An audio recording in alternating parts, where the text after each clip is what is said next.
how it kind of ended. We got into conversation about the second temple, the destruction of the temple, and how that played out, and a lot of the experiences from those moments, and even some archaeological conversation about that and what that entailed. And I wasn't going to do that, but in case you haven't caught on, I'm a kind of a nerd. And and I constantly follow different journals and articles and things like that. This month, July of 2026, I think they just announced or I just found out, end of last week, first of this week, probably over the weekend, but Israel's Antiquities Department released archaeological finds, not of Second Temple, but of the First Temple. And so, you know how we showed kind of the bullahs of the seals, the clay and wax seals? They're searching in those areas, and they found the foundational beams from the Iron Age period, about 800, 900 BC, and its exact location is foundational for Solomon's temple. And they show charring, just like the destruction of the first temple would have been a violent destruction. And there's other artifacts that they're finding around it. And so right now it's a big deal. And so following some of the forum, there was a lot of comments of some people who said, hey, I was just there. There was kind of a lot of commotion about it, and there was some tarps over to the side, but it was fenced in. And then when they released pictures, there was tarps inside of a fenced area. So some of the claims seem to be validated. And if you search for it, it's kind of beaming through all the news channels, journals, and things like that. So I thought, well, if they're already finding Second Temple period stuff, let's continue to talk about the First Temple period. We're going to talk more about the Second Temple period and kind of understanding what both were. There's a lot of similarities between both, a lot of differences as well. So what I decided to do, since our conversation went to this point, is I want to talk briefly about the Second Temple and how important that was, and share with you some manuscript evidence that confirms some biblical text, but also the descriptions of the temple along with the aftermath of the siege of the Romans, and then kind of lead into the archaeological finds of the Second Temple period. And these things are very important. And so just to start this off, if you ever get a hankering to want to read, this is the complete collection of the works of Josephus. And I mentioned him last week. This is basically dealing with the antiquities of the Jews and the wars of the Jews. And he was a Jewish historian who worked for the Roman Empire. So in a way, he was kind of considered a traitor, but he was on site at the destruction of the Second Temple, and he wrote the account of the destruction of the Second Temple. And he even speaks of Jesus. One of the neatest things that Josephus says in his writings, referring to Jesus, he says, they followed a man whose name is Jesus, if it's even lawful to call him a man, because he was a person of great miraculous works. Depends on how you translate it in English. And so he doesn't demean the Christ. He actually kind of portrays him in a way how the Christians believe that he was a man of great works and great wonders and miracles, and that he was the Son of God. And so he does mention Jesus a few times, but he is one of the most reliable sources from the first century regarding the early church, the beginnings of the church, the siege of Jerusalem, the Roman Empire, the factions of the Jews who are at war with each other. It's fascinating reads. It's very in-depth, very detailed. And when he's talking about the temple, there's a lot of gory details beyond anything we could probably imagine. And I'm going to read some of those things. I'm not going to get too deep into what he says, but I'm going to talk about some of the readings. Now, there's a lot of reading that I want to do and I broke it down into sections. And it's too much to really throw on a screen. We'll be sitting there staring at a screen. And I'm going to just read off some of these comments and statements that he made regarding the temple. But the first thing is, I want us to get an idea of what the temple was. Remember, in the Old Testament, it starts off with a tabernacle that turns into a temple, and the temple was destroyed, and then the temple was rebuilt. Now, even though it was called the Second Temple period, I want you to remember that when the temple began, it took decades to finish. It wasn't we built it overnight. There was a lot of additions to it. Herod expanded it. There was a lot of additions and expansions and renovations and things of that nature. But the temple was central to everything within Judaism. Now, when I say central, yes, the Pharisees were more out to the law. Sadducees were the administrators of the temple, but the temple was still very central, and I'll show you why in a moment. Now, based on early descriptions, this is one of the models, and it's kind of, I didn't realize how grainy it was. This is one of the models of what the temple potentially looked like. So you had the outer court, the inner court, and then you had the Holy of Holies. But this is kind of where a lot of the shops and education took place.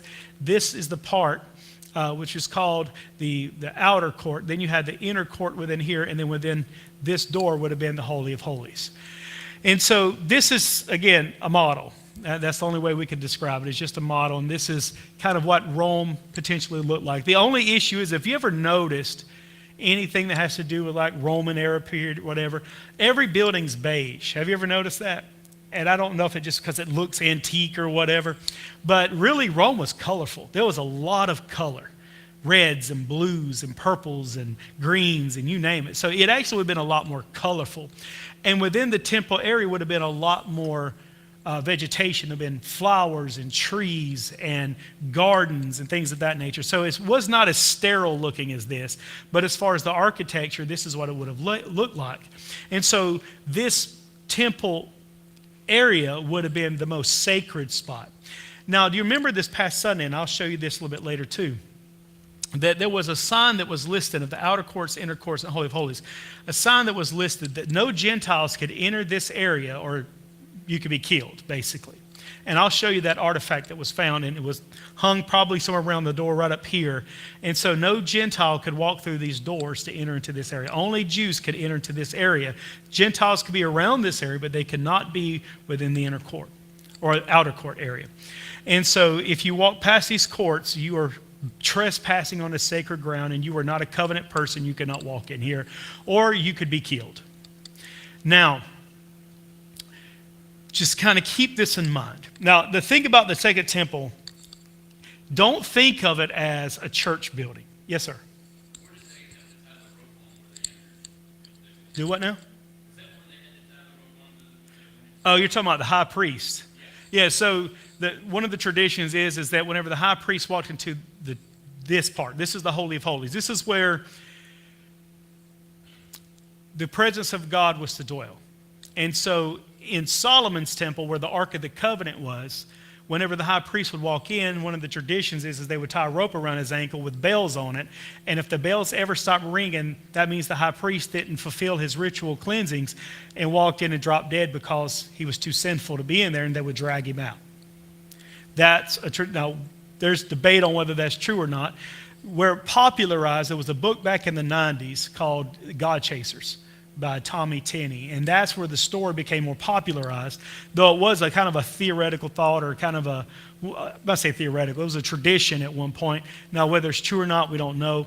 But the whole concept of a high priest walking into the Holy of Holies is they were supposed to go through ritual baths and cleansings, purifications before they can walk into the presence of God. And of course, it would be, they had to be cleansed. They had to be pure before they could go in and offer sacrifices on the ark. And then later it was replaced by incense, because remember, in the Second Temple period, there was no ark. So whenever Jesus died and the earthquake took place, the Bible says the veil of the temple was torn in twain from top to bottom. That would have been right around here. That would have been where the curtain was. And it was extremely large and extremely thick. Yes, ma'am.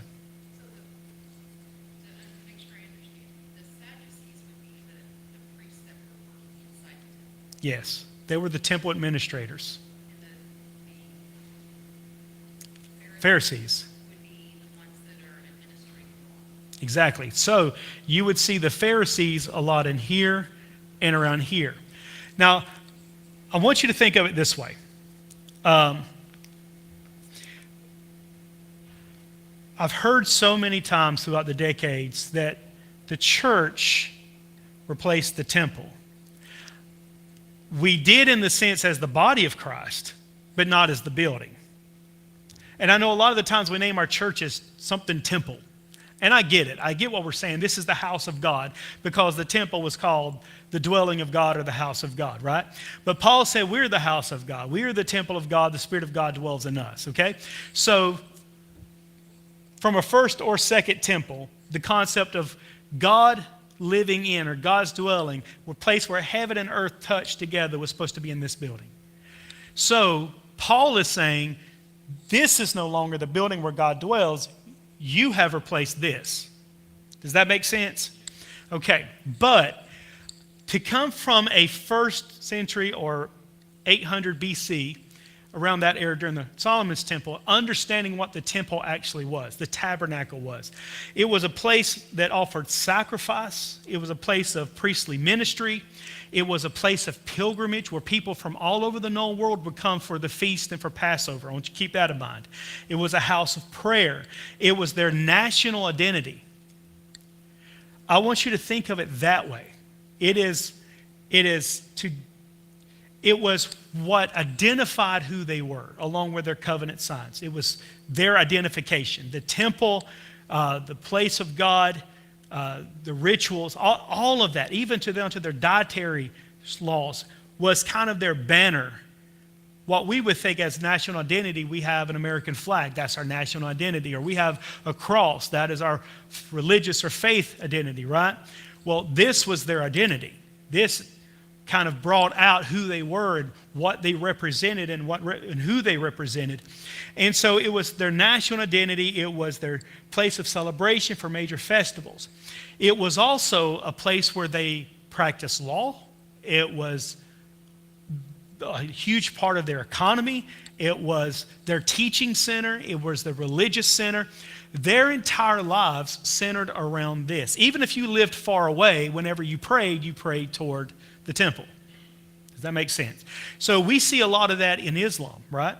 Where Muslims get done and they pray multiple times a day.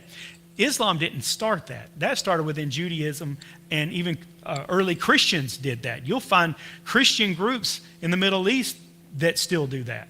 They'll pray towards Jerusalem because it was customary. So Islam didn't originate that. And so you can't assume that every single person that is bowing down on a carpet is praying is Muslim. There's other belief systems that do the same thing, even within Christianity, a cultural thing. So I want you to look at this as very central to their lives. Even though the Pharisees were more apt to the law, and they still participated in the temple, don't get me wrong.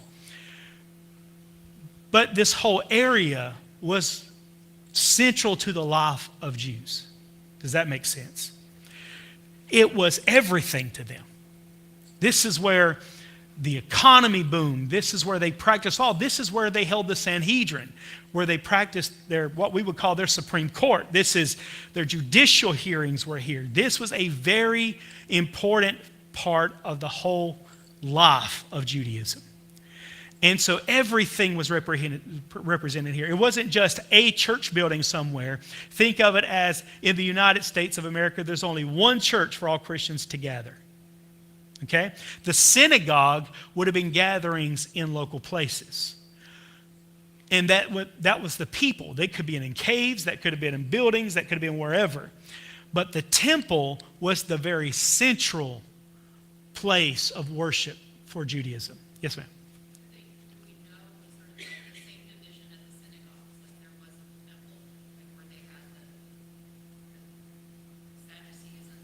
Oh, yeah. Oh, goodness, yeah.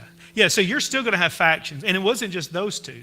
Just like the Essenes and whatnot, you're going to have different Jewish groups throughout the known world who are worshiping. They might side. When I say they wouldn't be Sadducees necessarily, because Sadducees were only here.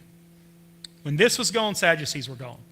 But they might have had more favor with the theology of the Sadducees. You had some who had more favor with Judaism, or with the Pharisees, not Judaism, but who might be more apt to the law. But the situation with the Pharisees and the Sadducees within Jerusalem had more to do with affiliation with Rome. Sadducees were heavily affiliated with Rome. Herod was heavily affiliated with Rome. Even though he was a Jew, he was heavily affiliated with Rome, which is why the Jews hated him. So when he started expanding things from the temple, it caused a lot of uproar and a lot of problems. Yes, sir. No, he expanded a lot of the courtyard and a lot of the, he wanted, this was considered one of the wonders of the world. People from all over the world came to this temple. The economy boomed. Think about this. You have people coming for Passover. And what do you think is going to be out here? You're going to have lots of teachers. You're going to have lots of legal hearings, legal situations taking place. You're going to have schoolings. This is where the colleges would meet. This is where people were being taught and they were learning and teaching. Philosophers probably came here. You had sacrifices being sold. You had markets galore. You had bathhouses. You had everything, okay? Everything that was even Roman, also with Jews. So when Jesus came and he saw sacrifices being sold, not just sacrifices being sold, but people bringing sacrifices being told, your sacrifice is not good enough. You need to buy one of ours because ours is without spot and blemish. Trade in yours and we'll sell you ours and we'll give you a discount, kind of a thing. So they would sell that one. They would go and fix up these sacrifices and sell that one to the next one and do it over and over. They became dens of thieves. Money changers would trim off money and give them less money, melt it down, make more money. They were giving unfair currency because if you were in another part of the known world and brought currency, what did they do? What we still do today. They exchange currency to buy and sell in here. So if you did that and you're receiving less than what you're giving, you're thieving, right? And so Jesus came and he said, you've turned my Father's house into a den of thieves. This was supposed to be a house of worship. The intention behind this was supposed to be a house of worship, and you've turned it to a den of thieves.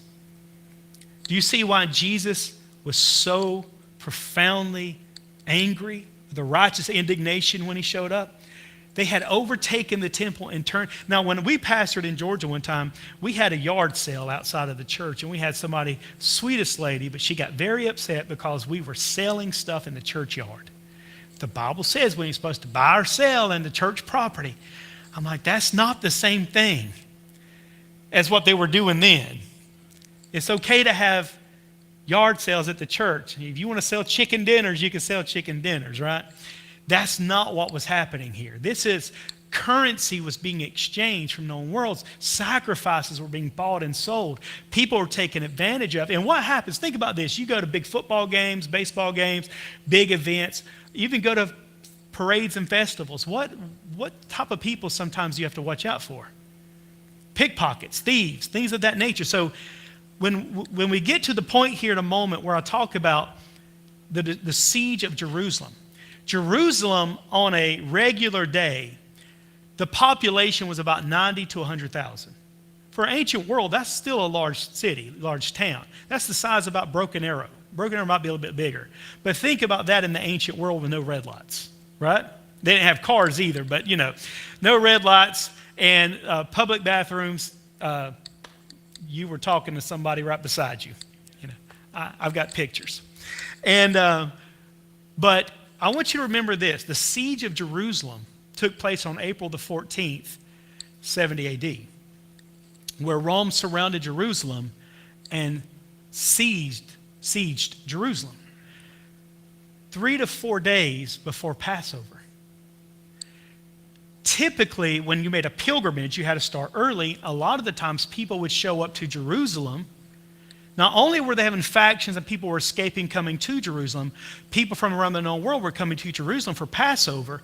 So before the Romans sieged Jerusalem, it was people were already there a week early or days early coming into Jerusalem. And according to Josephus' writings, Jerusalem population right before the siege was upwards to 1.1 million people were now in Jerusalem. Yes, sir. 70 AD. Okay. Yes, ma'am. I think you had a question. Yes, ma'am. I probably missed it. Looking at, I don't think I've read it before. Tell me the square foot. I can't tell you the square footage off the top of my head. It's big. I couldn't tell you. In acreage, because they measure by cubits.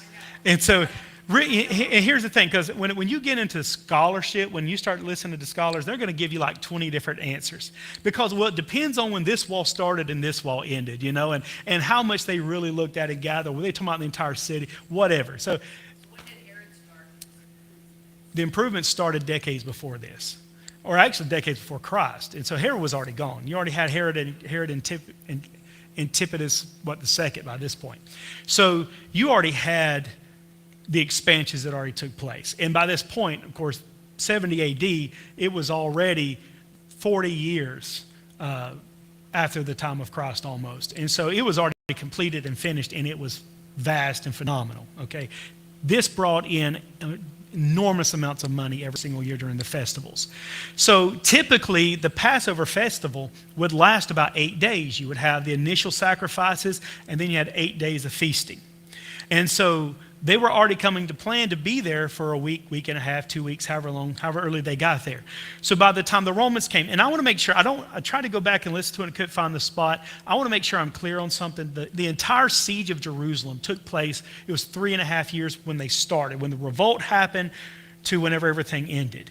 Now, I may have misspoke, and I got to go back and find it, where I may have said by accident that it took 3.5 years to get into the walls. That's not true. It took 5 to 6 months to breach all the walls. But the whole revolt and siege lasted 3.5 years. Does that make sense? When you give that date of 70, that was the date when they... April 14th of 70 AD is when it's known, according to Josephus's writings, when Rome came and surrounded Jerusalem. And all the mercenaries they hired came and surrounded Jerusalem. It still took 5 to 6 months for them to break through all the walls, because there was 3 walls for them to get through. Yeah, so 70 AD was when it all went down. By the time Rome got there and everything went down, in 66 AD, the Jewish factions were able to drive out all of the Roman centurion and all the Roman soldiers from Jerusalem. And so doing that was a big political revolt, and that's whenever they got the cue to go ahead and send everybody in. We're just going to clear house, and we're going to come to Jerusalem. We're going to take care of everything. So, could you imagine if they lost this? They didn't just lose a temple. They lost their identity. They lost the place where the law was debated and the Sanhedrin met. This is the place where the temple and the sacrifices were to be made, where pilgrimages were made every single year, and people would come here and they would offer the sacrifices, okay? And the priestly administration was here. So if you lost the temple, the Sadducees are gone. You lost the temple, what happened to the Sanhedrin? But I want to talk about, just briefly, I'm hoping to get through majority of this, if not all of this. And I want to read, and I know this is a lot, and I apologize for a lot of the reading. Any other questions? I think I saw another hand go up, or kind of up. No? Okay. So I want to talk about a little bit about the magnificence of this, because it is so vast, so profound, considered one of the wonders of the world. And in Mark chapter 13 and verse 1, when the disciples and Jesus came to Jerusalem and they were on the hill and they looked at it, one of the references that were made to the temple, teacher or rabbi, look, what massive stones, what magnificent buildings. It was profound. Josephus, when he describes the sanctuary here, he said the outward face of the temple in its front wanted nothing that was likely to surprise either man's minds or their eyes. For it was covered all over with plates of gold of great weight, and at the first rising of the sun reflected back a very fiery splendor, and made those who forced themselves to look upon it to turn their eyes away, just as they would have done at the sun's own rays. In other words, it was gleaming with gold. It wasn't just bland like this or sterile. It was covered in gold and marbles and granite. And it was magnificent. And so they said whenever you looked at it in the sun, it was so blinding you couldn't even stare at it. That's how magnificent it was. But guess what? Even at night, whenever the moon was shining on it, it would light up even at night. So it reflected light. That was the point. I'm spitting already. It reflected light in the sense that when people could see it no matter where they were from, within distance, because the light reflected the gold off of the temple. It was worth, some estimated, billions of dollars in today's in our economy today, billions of dollars worth of material when it finished it out. Now, I want you to just keep this in mind, how central this was to Jewish thought, to Jewish life. And this was the place where sacrifices were to be made on the behalf of the sins of the people. But it was gorgeous. And Herod wanted to make sure that it stood out, that it was where everyone wanted to come. Even if you were not Jewish, you wanted to come see this because it was a marvel. And so he also said the temple appeared to strangers when they were coming at a distance, like a mountain covered with snow. For as to those parts of it were not gilt, they were exceeding white. In other words, whenever you looked at it, it was glowing almost in this array of the white of the type of stone that they were using, the marble and the gold. Everything made it shine so brightly. So Jesus, even though he looked at it and he said this to them, he said, do you see all these things? Truly I tell you, not one stone here will be left on another. Every one will be thrown down. And then he continues to tell them on the Olivet Discourse in Matthew 24, he said, whenever you hear the abomination which is called desolation, whenever you hear it coming, and then you hear that Romans, and this is kind of a mixture between Matthew and Luke, you begin to hear the Romans begin to encompass or begin to surround Jerusalem, you need to head for the mountains. Do you remember that? So I want you to think of, again, I'm going to go back for a second. Just look at this. Sacrifices are taking place, 1.1 million people. You came early because you had a set camp, wherever you're going to set up at to stay. You got to, set up your camp. You got to find the place you're going to stay. You're probably meeting with people, meeting with families. And so all these people are here. And then there was rumors the Romans are coming. So according to Josephus and early church, the Christians, there's even one tradition. Now, how true this is, I don't know. But there is an old tradition that says that Jesus or an angel appeared to the Christians and said, go ahead and head for Pella. Go head for the mountains. That's how they understood head for the mountains. And according to the records, not one Christian lost their life during the siege of Jerusalem. All the Christians escaped. So all the Christians left out. And so all that was left here, for the most part, was whoever was here plus the Jews. Now, there was a lot of divisions, a lot of fighting, a lot of factions that were happening. A lot of back and forth and messianic figures fighting for clout and for power. And one of the greatest ones is a guy named John of Giscala. And he was one of the major roles within the revolt and ones who kind of overthrew the Roman army. He's the one that destroyed the food supply and said, God's going to be our provider. God's going to get us through it. We defeated the Romans out of here already. God to save us again. He was wrong. Way wrong. Not the fact that God couldn't save. He was wrong on the fact that God was going to intervene. Because at this particular time, we notice one thing that Jesus said. He said, Jerusalem, Jerusalem, how I so long to gather you, as a hen tries to gather her chicks under her wings. Why did he use that term? It wasn't just I wanted to love on you. It was I wanted to protect you. When everything's burning down or whenever, if enemy attacks or a predator attacks, they're going to take the mother hen first. He said, I wanted to gather you and protect you, but you decided to be corrupt. At this time, remember what the Essenes had an issue with. The temple became corrupt. The Pharisees and the scribes became extremely corrupt. So when they were having interactions with Jesus, Jesus was telling them what? You are vipers. You claim to be people of the word, and God sent prophets among you, and you killed your own. You killed your own prophets. And you're nothing but a bunch of whitewashed sepulchres. You are beautiful on the outside, decorated and fancy, but you're basically just glorified caskets full of dead men's bones. You are spiritually dead, even though you look righteous and white and pure on the outside, but you're full of corruption. So by this point, now Josephus even says that at this point, Jerusalem was the most corrupt place on earth. That's what he said. Now, and there's other testaments to that too, as far as extra biblical sources as well, that they had become so corrupt, so vile, so perverse, but yet they still went through all the rituals. So Jesus says, you have become corrupt. You are no longer the place. So this was kind of a form of judgment that was coming against Jerusalem, just like it had done it. They had turned their back on God. Now, that's a theological debate, and I know we could talk about that another time, but that's the view of it, that Jerusalem was now under judgment. Not saying necessarily that God used the Romans, but God's protection was gone at this point because they stepped out of covenant. They're the ones who broke covenant, and then the Romans came in and they overtook. Okay, and they didn't just overtake. We're going to read in just a moment. So Jesus is telling them, not one stone will be left upon another. Now, it seems to be something that's indestructible. This would have been the place where everybody would go to for protection because they had the fortified walls and the fortresses. Now, one thing that we notice today in Israel, in Jerusalem, is there's still the Wailing Wall. But the Wailing Wall was not part of this area. It was actually back in this area that was utilized as probably right around here, that was a garrison that was used by the Roman army. It was a place where they set up and set camp in order to go in during the siege. So it was actually part of the Romans. Maybe it has some parts from an outward wall or something like that, but it was not part of the temple area at all. It was an outward fortress wall. And it was used as, again, a garrison, which is one of the reasons why it's still standing. Now, the stones from the temple are still there. You can go see them today. When they were cast down, they broke up the ground right around everything, and you can still see a lot of fallen stones from the temple.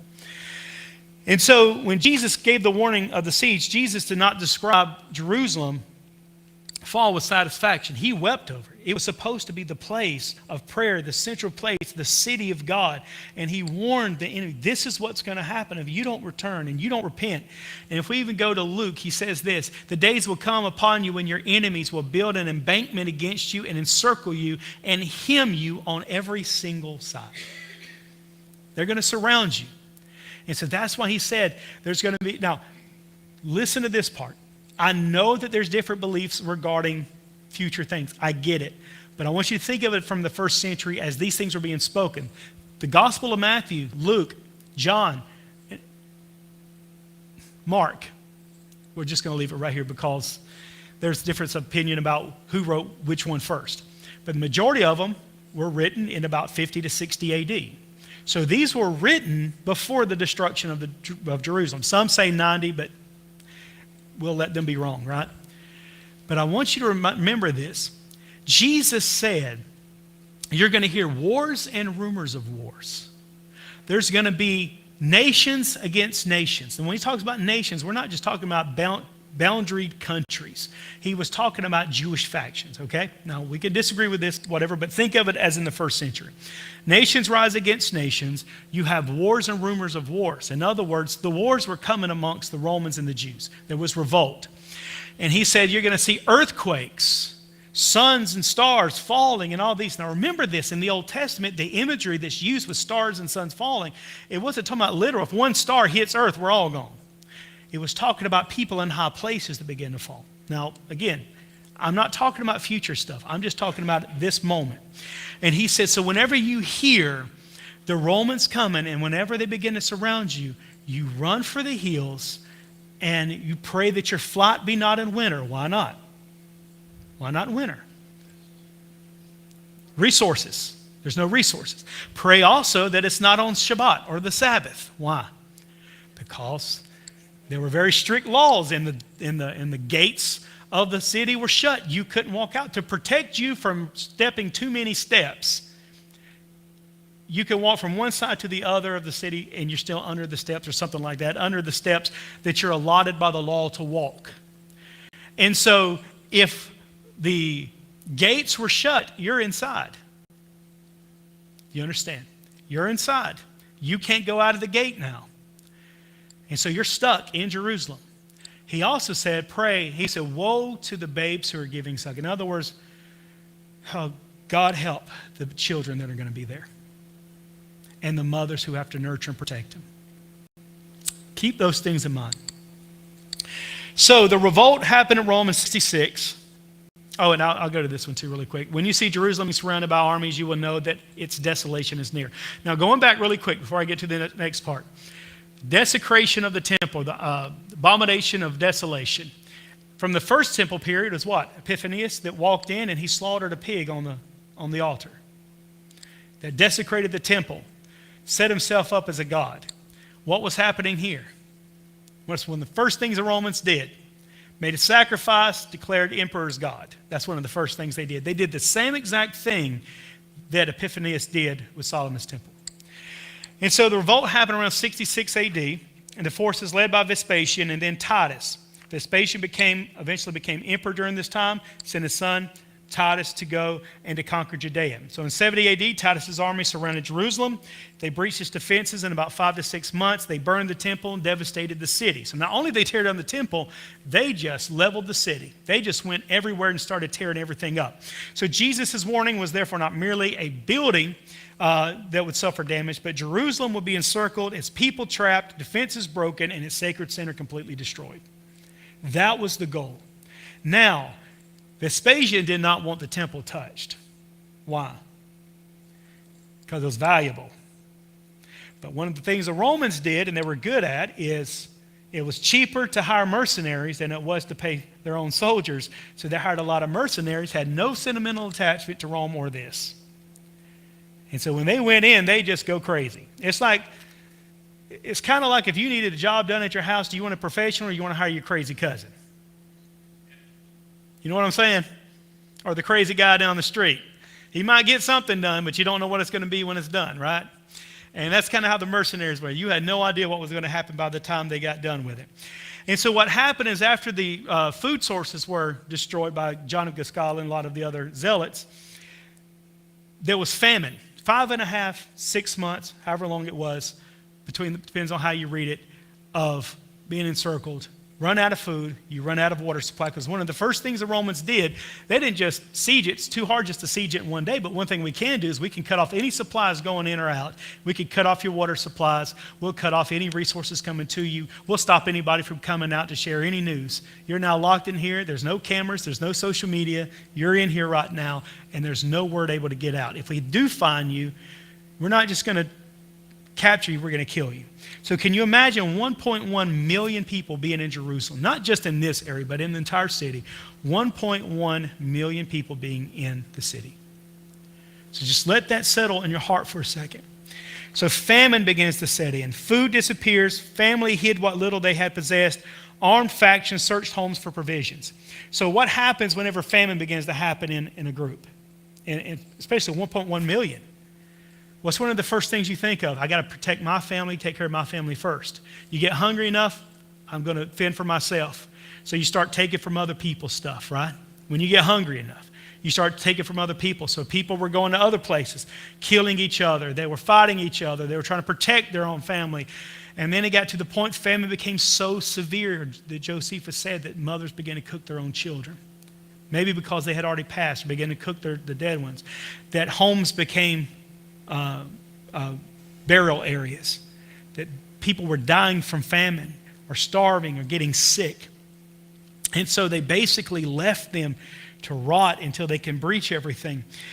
But, and I'm not trying to be too gory here, but I want to let you know how severe this was by the time they got it, and the accounts and how severe these things were, that when Jesus was warning them, this is what is about to take place, and it's going to be unlike anything you've ever seen before.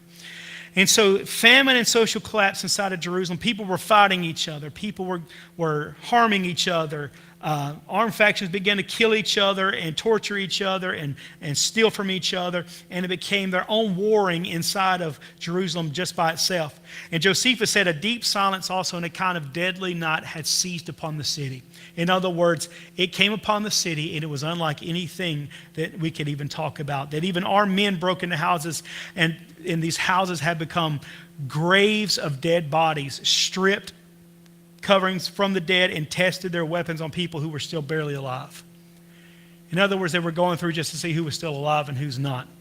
And he said they tried, whenever everything began to collapse, he said they tried the points of their swords in the bodies, and in order to prove what metal they were made of, they trussed some of those that still lay alive upon the ground. In other words, they just recklessly killed whoever was there. Even if they were barely still alive, they would not even kill, Josephus said. They would just let them continue suffering. They wanted unbearable torture. And he said even those who begged to be killed quickly were sometimes deliberately left to suffer. and those that entreated them to lend them their right hand and their sword to dispatch them. In other words, they begged to die. They were too proud to grant their request and left them to be consumed by the famine. In other words, by the time when the Romans came in, it was so overwhelming with famine and death that they just walked through and just sent, if they looked dead, just trying to figure out who's dead and who's still alive. But if they knew they were alive, they just continued to let them suffer. Think about that. The atrocity that Josephus said I walked into. Now again, he was a Jew who worked for the Romans. He was actually one who revolted earlier, and he was captured, but he was very intelligent, so the Romans decided to use him rather than kill him. So he became, in a way, a traitor against his own people and worked as a historian and a keeper of records. Why would they keep him? Just think for a moment. What was he good at? Reading and writing. He was one of the 1% that was illiterate, or that was literate, that could read and write, so he was very intelligent. So he could be useful for them. And so the Roman forces captured the fortress and fought their way through the temple courts. So they fought their way into these areas. And the daily sacrifice had already ceased. By this point, Sadducees could no longer do anything. The courts became a battlefield. The bodies accumulated near the altar.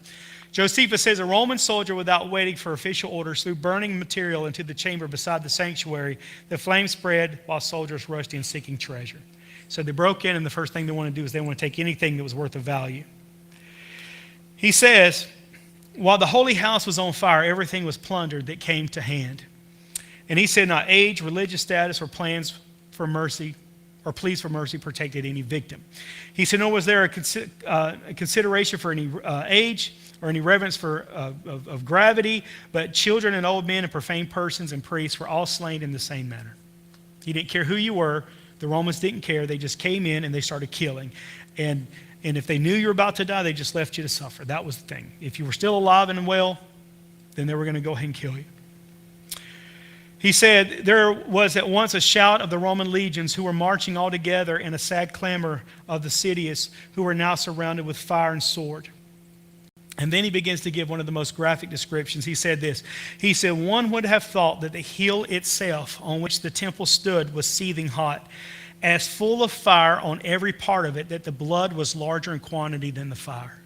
In other words, the amount of killing and the amount of blood spilled outweighed the fire that was burning the city down. And those that were slain more in number than those that slew them, for the ground did not nowhere appear visible. In other words, there was so much blood you couldn't even see the ground anymore. And even the blood had entered into any water supplies that the water itself became rivers of blood. He said, for the dead bodies that lay on it, but the soldiers went over heaps of those bodies as they ran upon such as fled from them. In other words, whenever they walked in and as they went into one part to another part, they were stepping over, climbing over bodies that had been stacked because of the amount of people that had been slain or that had died from famine. And he said, around the altar, he said, dead bodies were heaped one upon another while blood ran down the steps, and bodies fell from the altar area. So this would have been all over this area. Bodies were falling and blood was just flowing like rivers out of the temple. We don't want to hear these things because this is hard for us to stomach that something this atrocious would have been referenced. But Jesus is referencing to them, this is what is about to happen. How I long to gather you as a hen gathering her chicks, but yet you despised your prophets. You did not hearken, and you hardened your hearts. I've done everything. Now I'm going to redeem the world. This is what you have awaited. This is not what Jesus had wanted to happen to Jerusalem. This was not it at all. But even Jesus himself was crucified by the hands of his own people, by the hands of the Romans, but found guilty by his own people. So when the temple is no longer functioning as a sanctuary, the courts have become scenes of fire, looting, fire, and havoc. Breached the walls of the horrific aftermath of everything after they began to continue to breach walls. After the temple fell, the resistance continued in Jerusalem's upper city. Romans were battering rams, broken in every part of the western defenses. Josephus says the remaining leaders panicked.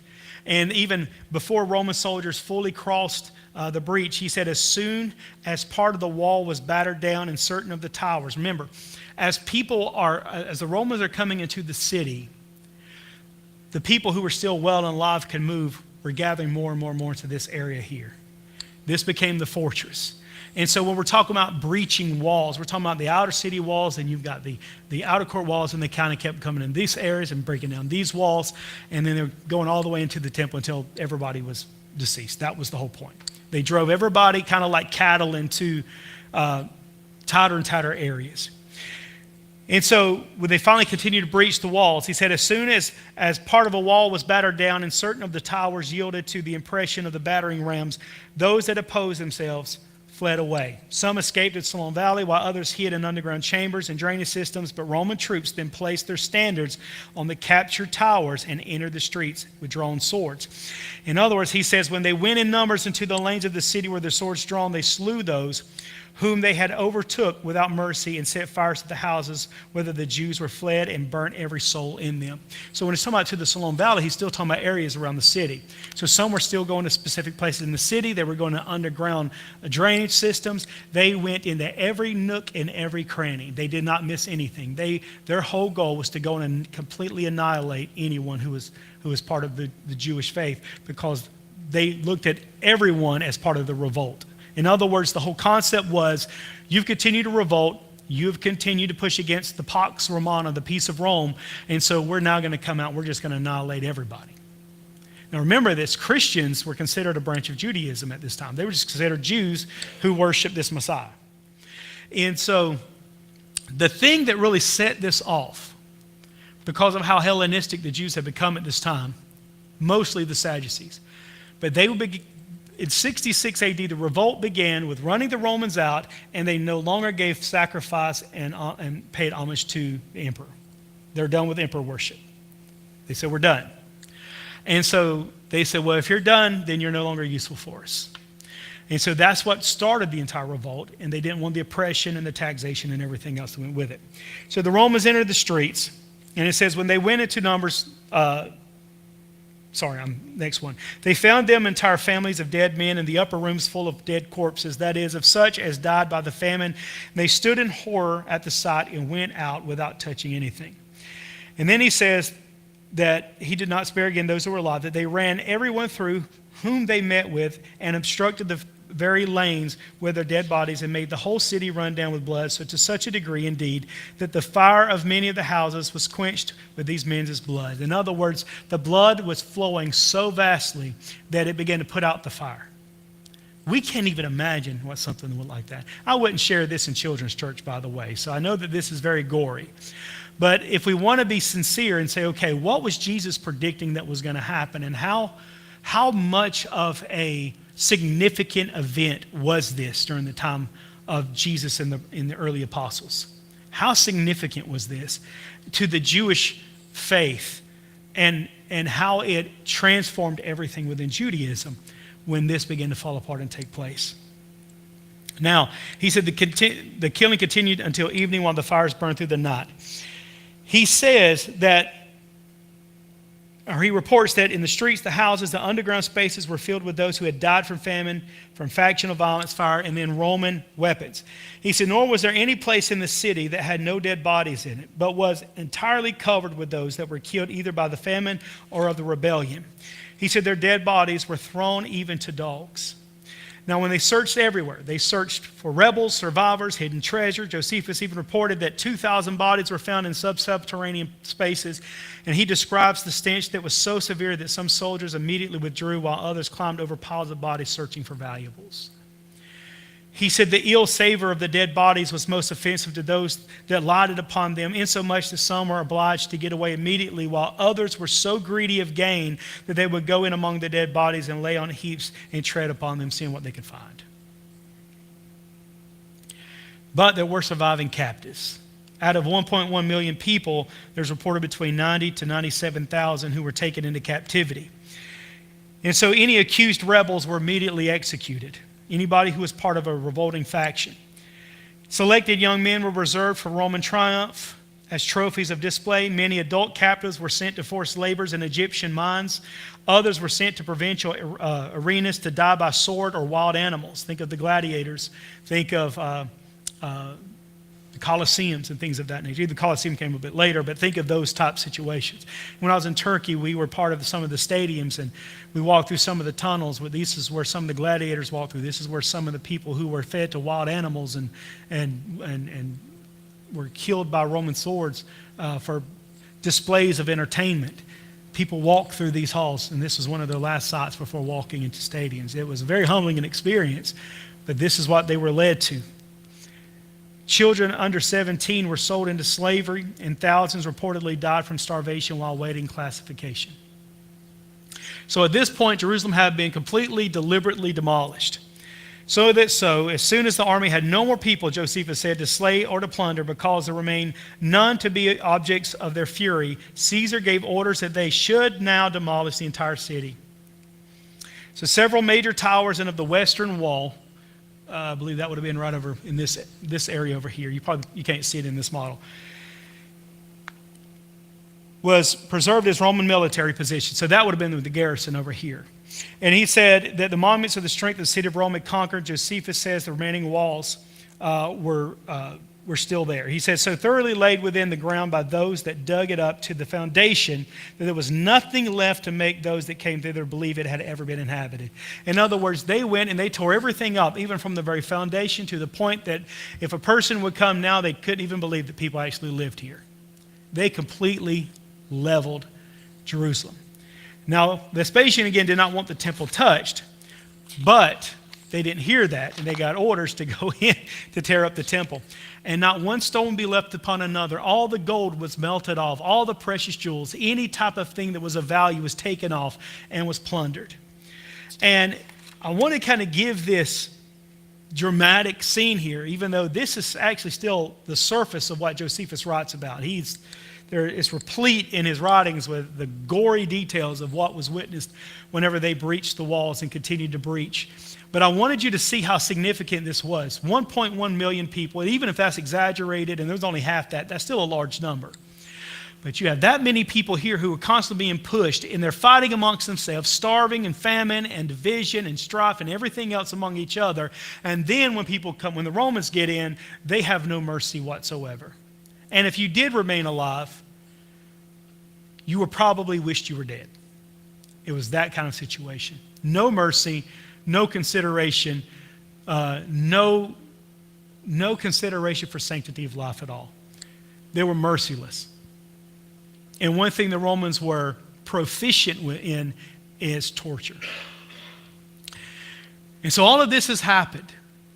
Jerusalem is torn down, especially this area, down to its very foundation. So what's one of the questions we would ask, and this won't take long in this part, what's one of the questions we would ask, if all of this happened, how do we know? Outside of writings by Josephus, which is a lot of information and very detailed. We got the scriptures to talk about what is happening and what will happen. Josephus and other historians that refer to this event. But what else? What archaeological evidence are we going to find here, right? So what is left of the temple? Yes, ma'am. Sure. So we don't know what made them decide that this was the time to revolt against them. There's a lot of tension being built up for decades. I mean, tension that was passed down from generation to generation. But I think a lot of it, for the most part, had to be the Roman oppression became so severe. The overtaxation, the constant oppression that they had received. The Romans would just go through and just take someone and kill them. Just flex their muscle and remind them who's in charge. So there was a constant fighting, and there was always messianic figures that were rising up. And so when they finally had enough, they looked back and said, the Maccabees did it. They revolted and they conquered. They didn't conquer all of Rome. They conquered the legion that they were fighting, or the groups that they were fighting of the Romans. And then when they drove out the Romans in 66, look at our victory. Now, who's going to lead this revolt if anything happens? They were not prepared for what was coming. Yes, sir. Well, that's exactly what I would be saying, what Jesus said, beware of these things that are about to happen. Be prepared. Keep your eyes open. When these things begin to happen, start running for the mountains, run for the hills. And so a wonder of the world completely demolished. So what is it that we'll find? And I'll do this really briefly to kind of go through.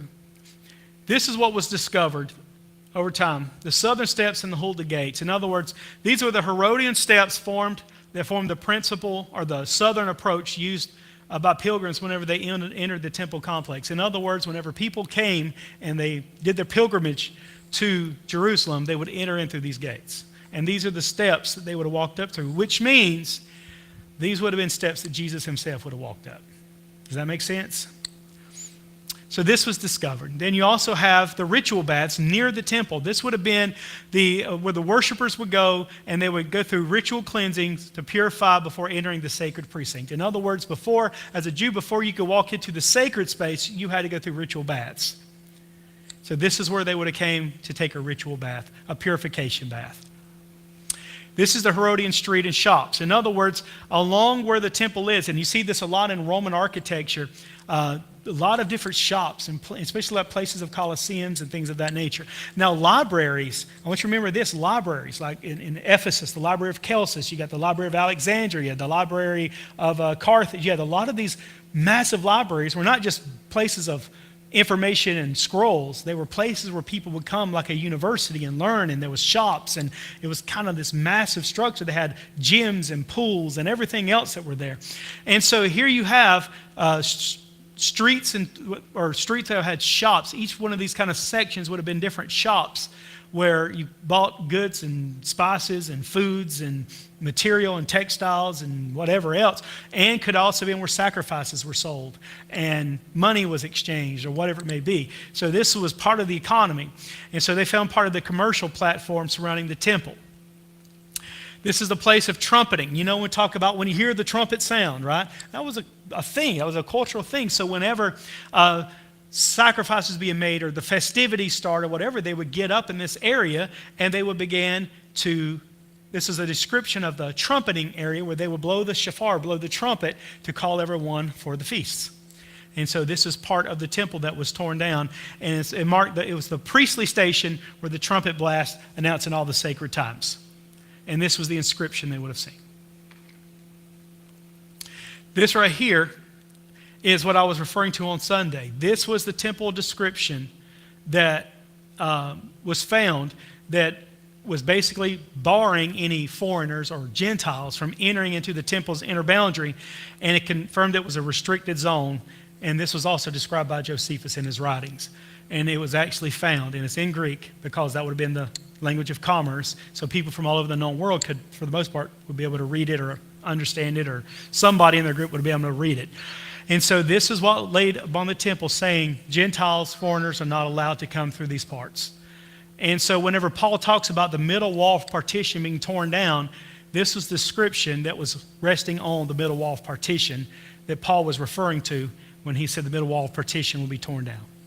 Ain't that really cool? To me, that is fascinating. This right here was the fallen stones at Robinson Yard. In other words, this is the Herodian blocks where they crashed through the first century street during the Roman destruction and dismantling of the complex. In other words, some of these stones here are probably from the outer court, inner court, or possibly the temple itself. The temple would have had larger stones, but part of these could have been breakoffs of the temple. And so this was not part of the temple. This was just another outer wall, probably another garrison of some kind. But these are the stones that fell from Roman's destruction. And this probably just could have been some other walls too. This was actually a house that was found in the upper city. And this was, it was sealed beneath, and when everything collapsed in, it was on fire, collapsed, and then because of the resin that overshadowed, or that kind of covered everything, it preserved the rooms. They found vessels, ash, and evidence of a violent destruction within this home. You see the same, not same thing, but kind of violent eruption in Pompeii with the ashes that preserved a vast amount of archaeology there. This is actually a spot where they found a lot of Roman artillery and a third wall, and as the tower with the concentrations of slinging stones and different weapons, and they preserved the physical nature of Titus's bombardment of Jerusalem here. So this was a place where they found a lot of Roman artillery and probably another garrison wall that they built. This is where people were coming down into when the Romans began to siege. This is one of the main drainage channels here, and I know you can't hardly tell what it is, but it's a very thin pathway, kind of a drainage where water would drain out, maybe even sewage would drain out. And people came down here to hide from the Romans, but the Romans would go in and they would kill whoever's in there. And so it was a channel that they found lamps and cooking vessels and revolt coins. They found people sheltering during the siege. So they found bones, they found weaponry, they found all kinds of artifacts down in these areas because people would have took everything down here with them. This was their last hope for defense. This right here was a freedom for the Zion, freedom for the freedom. I can't even talk today. For the freedom of Zion coin. In other words, this was a coin that was minted during the revolt, during 67 to 68 AD, a bronze coin, and it was minted by some of those who were in revolt, and their coin took off the emperor, and it was a coin of Zion and the revolt. We are free. And so they had their own coins, and this kind of gave them their political and religious hope. And this right here was a clay tile with the stamp of one of the 10th legions of the Roman army that they found that forced their way into Jerusalem. This right here is Titus's arch that you can go to and see today. This is a lot of the plunder that they found and brought back with them, and they just happened to have a menorah with them that came from the temple. So these are a lot of the artifacts. Anything of value, this was their treasure, and they came in blowing trumpets and had a parade showing that they defeated and tore down Jerusalem, and this is their spoil. And they celebrated Jerusalem's defeat. And the revolt had their coins, but the Judea Capta, the victory coin, on the back had an emperor, a defeated Jerusalem, defeated Jews, with the palm tree basically suggesting, or Vespasian issued this in 71 AD, and it portrays the defeated Judea beneath a palm tree as imperial propaganda for Rome's victory. In other words, you had your coin of revolt, now we've got a coin of victory. So there's a lot of archaeology telling to the tale of the siege of Jerusalem, which Jesus prophesied, the scriptures confirm, it's referenced to, and we have extra biblical resources about the catastrophic event, and now there's archaeological discovery that prove how violent the situation really was. So this is why archaeology is so important and how it confirms so much of Scripture along with the extra biblical sources. So I know this is a lot and it's so much deeper and so much more vast, but this is just kind of a scratch through the surface of what is found and how it confirms so much to us within Scripture. Are there any questions about any of this? I know this is a lot. And Jack's already about to throw something at me. He already grabbed something. You could take them all home with you. I know. He probably sent a text back there and say, hey, y'all come in here. So. Right. Right. Right. Right. And I'm not trying to take away from everything, but what I want to do, if I'm opening the Bible and reading it, I want to say, okay, if this is written in the first century, it was written to a first century audience, how would they read it? You know, and I'm not saying there's not a double meaning in some places where it might refer to future events or whatever, but from a first century perspective, this is how they would look at it and look at everything that happened around it that we don't think about. And the torture and the catastrophe and I don't know if I'm using that word right, the catastrophe. So the just tragic events that had taken place, the amount of innocent people that are caught up in this. Think about the children and the young people and the people that were captured and spread out throughout the known world. And, you know, what did they experience and what did their lineage experience? We don't think about those things. But these are confirmation of events that we see in Scripture and beyond. Right, that's true. But remember, there was a lot of Jews in the known world that weren't able to make it to Passover at the temple, you know. And so there was groups of Jews all the way down into India. Well, right, the Christians did, but there was even Jewish groups down in Africa and down in Asia and in India and China and all over the place. So they still have different groups too. So it is fascinating to see how significant this event was, but they lost their identity. That was the biggest part. And so there was and you mentioned something last week about the progression. And so how did that change everything moving forward? And so maybe we get into that one day. Are there any other questions? All right. Was this helpful in any way? Okay. All right. Well, Father, we thank you. Father, we thank you for your love, and I pray, Lord, that we set our hearts towards you. Lord, our hearts break for events like this, and Lord, we know this was not your will nor what you wanted. But Father, we are so grateful for the sacrifice of Jesus. And Lord, we just ask you, Lord, that you continue to guide us in our walk with you. Let us see you. Let us sense your presence, Lord. Let us go after you with all of our hearts and love you and know your love for us. And we thank you for your goodness.